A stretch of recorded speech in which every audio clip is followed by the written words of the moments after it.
সদস্যের কাছে কৃতজ্ঞতা প্রকাশ করছি আমাকে তৃতীয়বারের মতো ঢাকা রিপোর্টার্স ইউনিটির সাধারণ সম্পাদক হিসাবে নির্বাচিত করায়।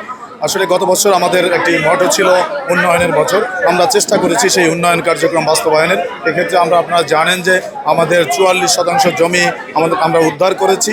পাশাপাশি আমরা মসজিদ কমপ্লেক্স এবং ঢাকা রিপোর্টার্স ইউনিটির একটি বেস্ট রিপোর্টিং অ্যাওয়ার্ড ছিল, আসলে জাঁকজমকপূর্ণ একটি অ্যাওয়ার্ড প্রোগ্রাম আমরা করেছি। পাশাপাশি সারা বছরের যে কর্মকাণ্ডগুলো ছিল সেটা আমরা খুব সুচারুভাবেই পালন করেছি।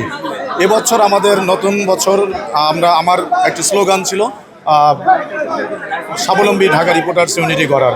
আমরা চেষ্টা করব নতুন ভবন নির্মাণ, পাশাপাশি আমাদের কিছু কার্যক্রম ইতিমধ্যে আমাদের হল ভাড়া থেকে আমাদের যে ভাড়াটা পাই সেখান থেকেও 5 লাখের বেশি আমরা একটি ভবন নির্মাণের ইচ্ছা আছে। পাশাপাশি আমাদের যে মসজিদ কমপ্লেক্স কার্যক্রম শুরু হয়েছে সেই মসজিদ কমপ্লেক্সে আমরা মসজিদের পাশাপাশি আমরা ওখানে হেলথ কর্নার, ওখানে আরও বিশেষ কিছু কাজ করব, যেটা আমাদের জন্য আসলে ঢাকা রিপোর্টার্স ইউনিটের জন্য স্বাবলম্বী ডিআরওর একটি কনসেপ্ট চলে আসবে। আমি হয়তো দ্রুতই সেটা ঘোষণা করব।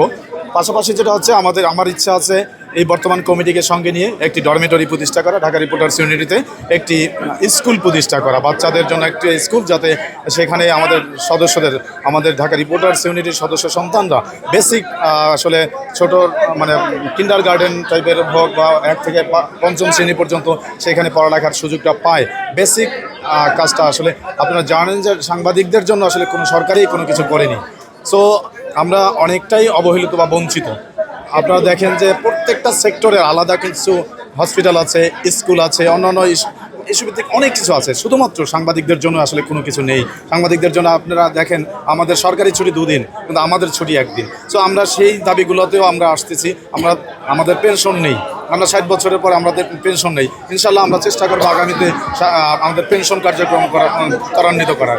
পাশাপাশি যেটা হচ্ছে আপনার দীর্ঘদিন থেকে আপনারা জানেন যে সাগর সারোয়ার এবং মেহেরুন রুনি হত্যাকাণ্ডের বিচার আমরা পাইনি। আমরা সাংবাদিক সমাজ এখনও আমাদের বোন মেহেরুন রুনি এবং সাগর সারোয়ার আমাদের ভাই তার হত্যার বিচার পাইনি। আমরা বর্তমান সরকারের কাছে অনুরোধ করব এবং যাতে সেই যতদিন আছে এই সরকার দ্রুত সেটার বাস্তবায়ন করেন।